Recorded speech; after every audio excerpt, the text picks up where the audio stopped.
Hello, beautiful souls. How is everyone doing today? It is the first day of, what is it called? The time change. So that's interesting. So I felt guided to pull a message here, use my cards, my channeling, to bring a message from the animal realm. I feel the animals have quite a bit to say right now. And just to kind of start this, I'm going to open up a circle. So in witchcraft or shamanic practices, you open up your sacred medicine circle for your ceremony. And I was prompted to do that because of the tarot cards that I'm using. So this deck is the Spiritsong Tarot, I believe. Yeah, Spiritsong Tarot. And I use these cards to give me a visual for setting up my circle. So we'll start with that. So we call on the winds of the south, Great Serpent. Please join our sacred medicine circle. Normally the west is jaguar, but for me I use the panther. That's my special animal totem. So we call on the winds of the west. Black Panther, please join our sacred medicine circle. We call on the winds of the north. Hummingbird, please join our sacred medicine circle. Into the winds of the east. Great Eagle, please join our sacred medicine circle. I ask Pachamama, Mother Gaia, to please support us and to join our sacred medicine circle to keep us grounded and safe. I call on our star brothers and star sisters, our ancestors, our guides, to watch over, to guide and protect us, to join our sacred medicine circle. Okay, good. The circle is now open. So I think what I'll do is this. I'm going to pull an oracle card. And I wanted to see how different types of animals were doing. So like our domestic animals, let's start with that. Like our pets, our family members. How are they doing right now?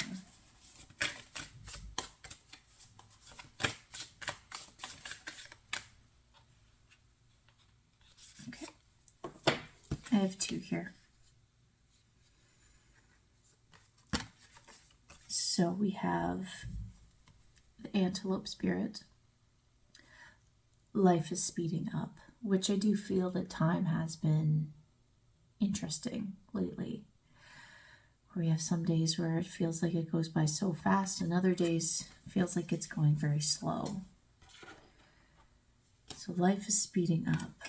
And then we have the dove spirit. Be peace.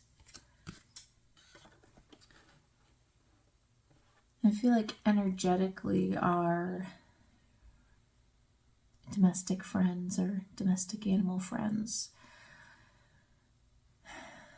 they're going through like this energetic change, and they can feel energy shifting and it's moving through them fairly quickly, and they're trying to be at peace and remain calm through it. But let's see what the tarot has to say. Let's get a little bit more on this. Let's get a deeper message here. Can you explain to us exactly how our animal friends are feeling our cats, our dogs, our birds, snakes, whatever pet you may have. How are they doing?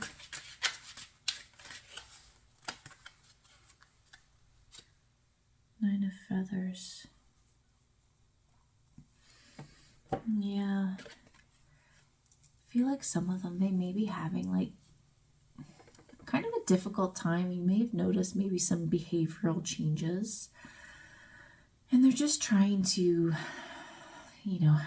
figure everything out, because they may not fully understand what's happening. You may not even fully understand what's happening. It's a Nine of Feathers. Self-empowerment perspective. We also have this like porcupine here. So he's all prickly. So yeah, some of your pets, they may have their guard up. They may not be, as friendly as they may have been before, or cuddly. They're being a little bit distant. And they're just trying to catch their bearings. Is there anything else we need to know with that?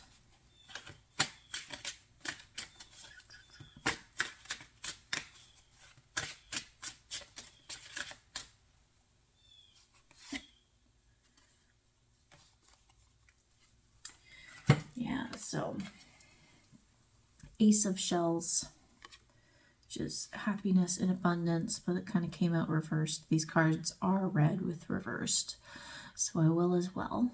Yeah, I don't feel like they're doing too well. Like, not like they're in danger, but they're just kind of sad, They're not feeling happy. Maybe a little bit stressed and overwhelmed. Right? Because things are moving so quickly, energetically. And they may have a hard time grounding. So for people, like when you're not grounded, when you're not in the present, when you're not offloading, the extra energy that's coming through, it creates all this static in your aura and your energy field in your body. And then it causes stress and disease and anxiety because you just have so much built up, right? So think of it as like electricity. And, I don't know too much about electricity. However, I do know that it always needs to be grounded. You need a grounding wire, right? Which goes to the ground. And any excess static electricity is, released so that it doesn't cause an overload or a fire, right? Same with our bodies. So it's really, really important that you guys take your pets outside. So many of you just keep them inside and you play inside. They need to go outside. They need to have their paws in the grass. For those that are not quite like, cats or dogs, if you can have them sitting outside, have their cage or their crate on the grass while the weather is still decent, even just sitting in the sunshine will help them, okay? So get your pets outside.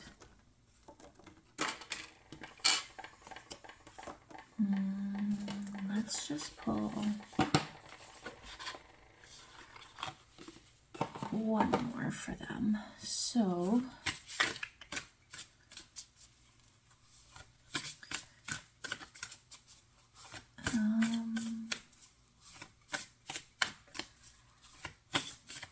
is there any final advice?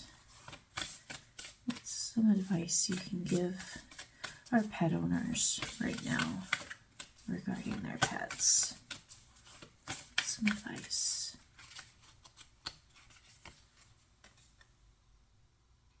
Yeah, assurance. Okay. And it's a tree. Again, it's a tree. Trees are great for grounding. So bring your pet outside. But just remember, like, they're going to be fine. Like, you think of people, we have our ups, we have our downs. We get sad. We get overwhelmed. Pets do as well. And you guys need to assess how you're feeling. Because whether you realize it or not, your pets are actually, they help transmute and change the energy and the feelings in your home and within you. So if you've ever noticed when you're not feeling your best, you're sick or you're sad or whatever, you may notice that your pets come towards you, right? And they're trying to help offload some of those heavy feelings and emotions. And with that being said, some of you may also notice your pets avoid you when you're not feeling your best. And that's because it's too much for them. But just have, the assurance that they're going to be okay, you're going to be okay. But you got to start taking care of yourself and start taking better care of your pets, okay? Paws outside on the grass will help tremendously. Okay, so that was for our domestic friends. So your average pet. I would like to pull some cards on the service animals. Any animal that's a worker that works, like horses, cows. You could even include like your service dogs, cats, etc., right? But any animal that works with humans, okay, that has a job, basically. How are they doing? Because they're not treated the same as a pet, right? They don't live in your home, but they may live on your property. So how are the working animals doing right now?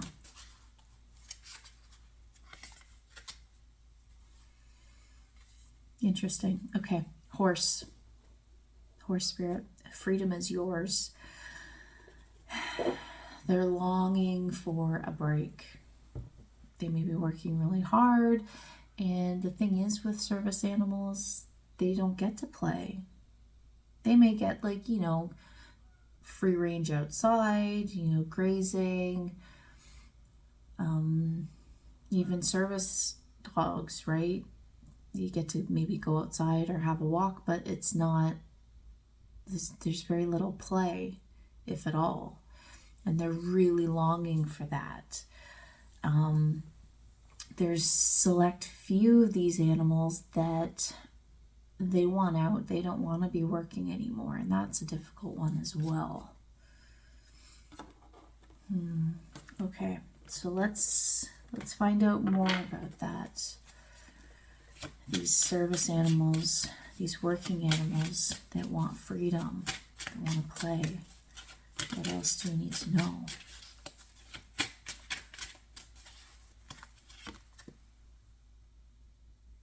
Five of Acorns, challenge, growth.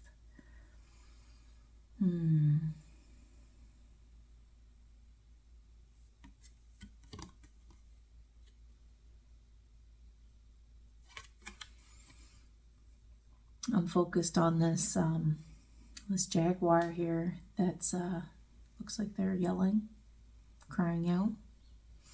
So these animals may be becoming more vocal, right? They're not quiet, they're being disruptive, and it's because they're not getting what they need, so they're trying to tell you, okay?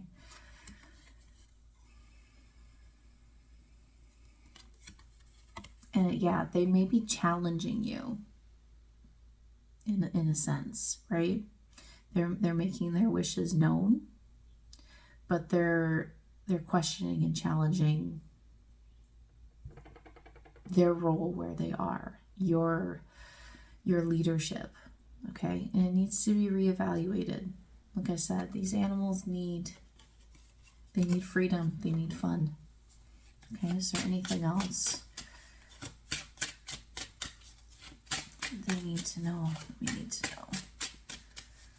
about these service and working animals.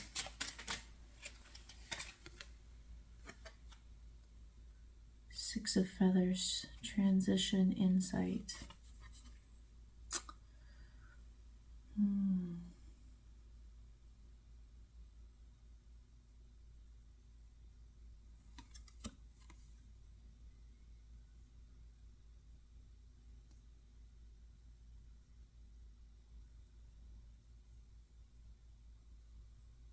Yeah, they're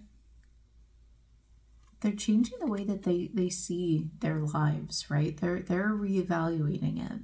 And this just kind of confirms it for me, right? They're changing the way that they see their lives. They want more, just like humans, right? You realize you wake up, you work, you eat, you come home, and you sleep, and then you wake up and you do it all over again. It's depressing. And they're not having it anymore. Yeah. It's not working for them. So these working animals, you're going to see more resistance from them. They may not be so easy to work with. And, you know, like animals such as like cows or chickens, their production may start to go down because they're just not feeling it anymore. Very interesting. Okay. And what is advice for the humans that are in charge of these working animals, that work with these animals? What's the advice?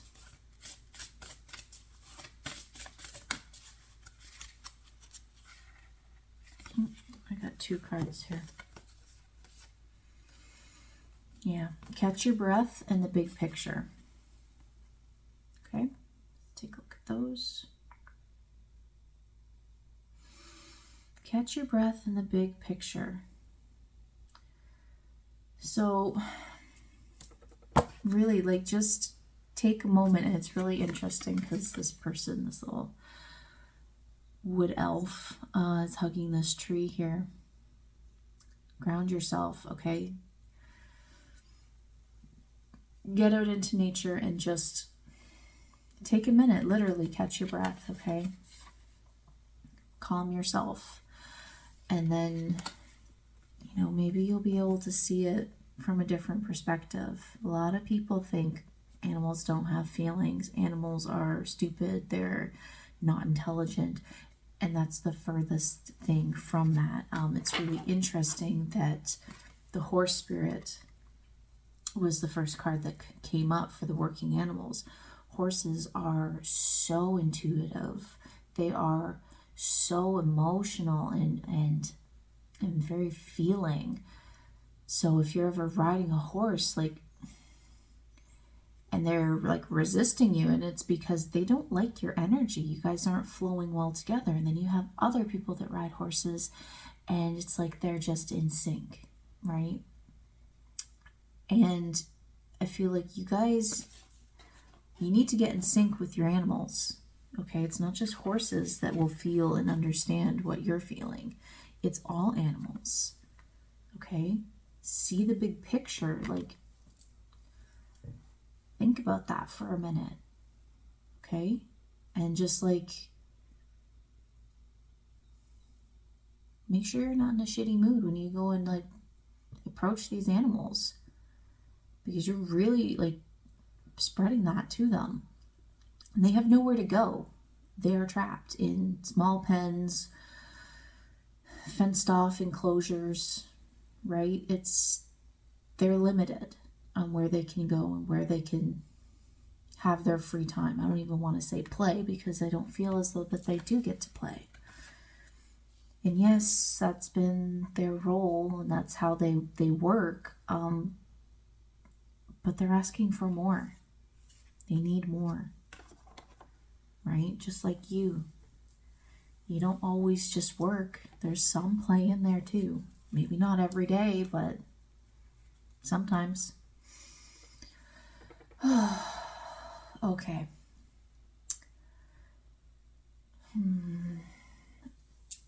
I want to see how the wild animals are.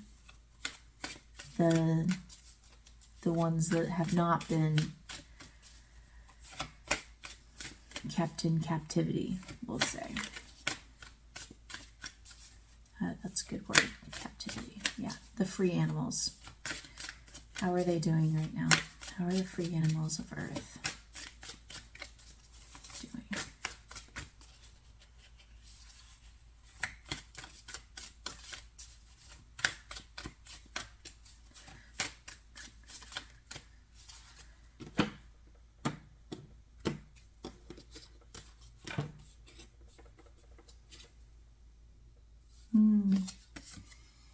Butterfly spirit, transformation is beautiful. They're evolving with us, is what they're doing. And there are a lot of changes that these animals have to go through with, losing their habitats and, more humans and industrialism, I guess, is taking over their space and their land, and they're trying to adapt to it. Yeah, transformation. But I do feel as though, as a whole, they are evolving and ascending with us. For those that understand what I mean by ascension, which is, what does ascension mean? Becoming a better person, in a nutshell. Okay, so what do these wild animals need? What are they going through? Tell me more about that butterfly spirit and their transformation. Tell me more. That one doesn't want to go in. The world. Fulfillment and celebration. I just had like a really sassy message come through here in my head, which is you can try to cut us down and you can try to take everything away from us, our land, our habitats, even our family. But we're still going to thrive, and we will celebrate. We'll celebrate our lives and our way of life. We know how to feel fulfilled without things, without buildings. We can be fulfilled and happy in our own natural habitat and world. Ooh. Yeah. Very cool. The world. That's like a ultimate completion there.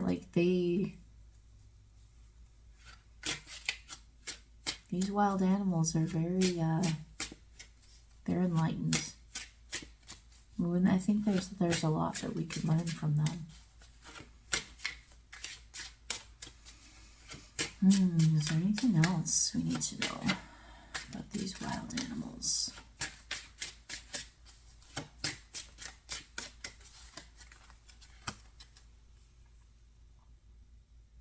Yeah. 7 of feathers. Got that cheetah there. Preparation and resourcefulness, right? Yeah, resourcefulness.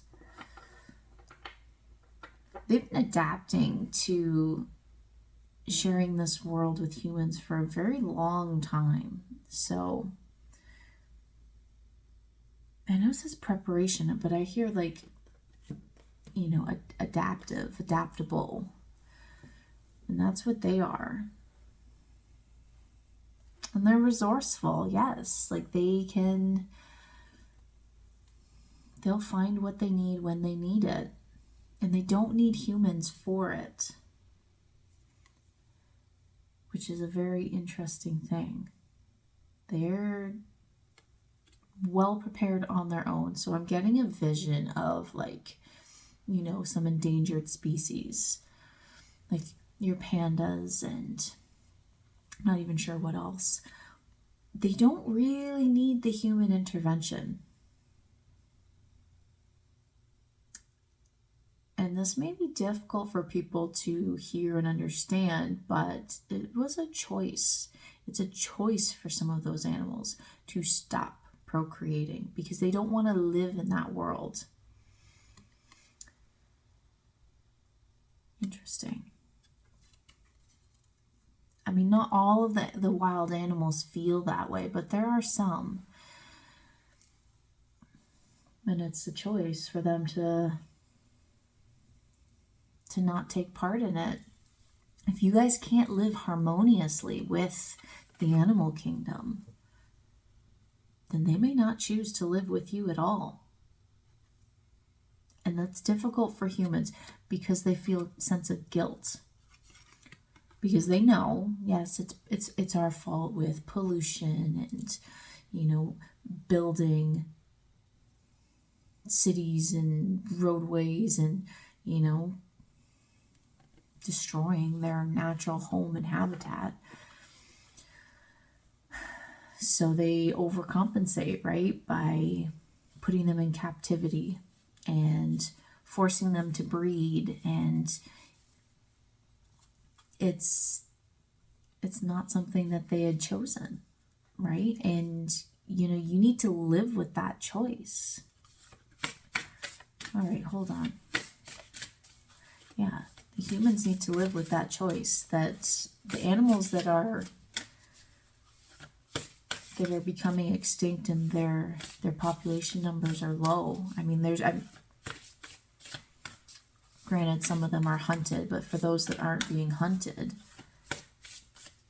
that are just choosing to not carry on living with humans, it's a pretty big decision for them. That's huge. And I can feel into that whole situation, and it's like, that doesn't feel very good on the human side, which is why the humans intervene, thinking that they're helping, but it also makes them feel better. And it's just an act of selfishness. Okay, what is the advice for humanity? Because this is for all of us, right? What's the advice from the wild animals to the humans?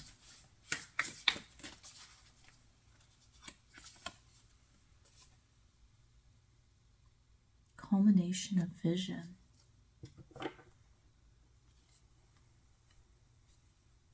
Culmination of vision.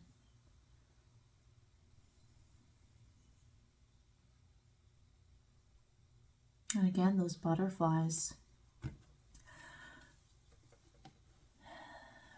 You know what? I stand by what I had channeled there.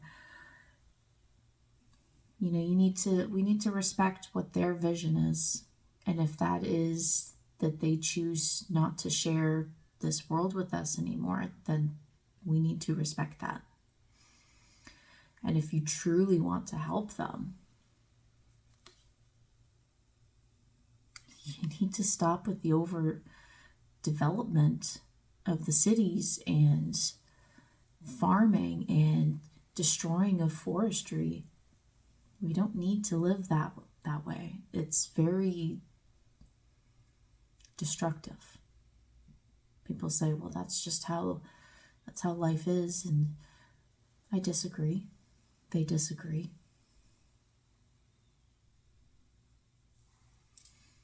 Yeah, and they'll adapt. They'll adapt to anything that we do, but that may even be adapting out of our lives.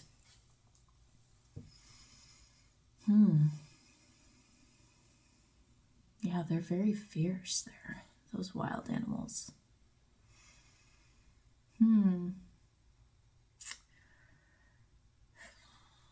Is there anything else? I'm just going to cut one more card here from the deck. the entire animal kingdom, domestic, working, and wild. What is their advice for us?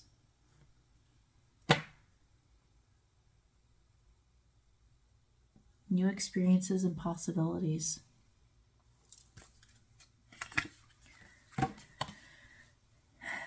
Yeah.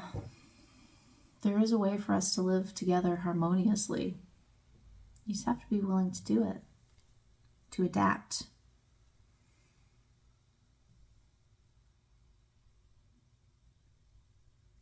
It's beautiful.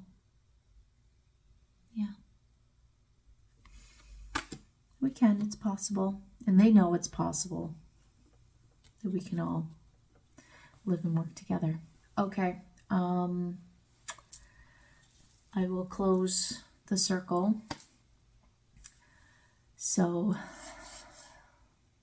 I thank our sky brothers and sisters, our ancestors, our spirit guides. I thank you for joining our sacred medicine circle. I thank Pachamama, Mother Gaia, for supporting us and for joining our sacred medicine circle. To the winds of the east, Great Eagle, I thank you for joining our sacred medicine circle. To the winds of the north, Hummingbird, thank you for joining our sacred medicine circle. And to the winds of the west, Black Panther, I thank you for joining our sacred medicine circle. And to the winds of the south, Great Serpent, thank you for joining our sacred medicine circle. And our circle is closed. Thank you so much for watching.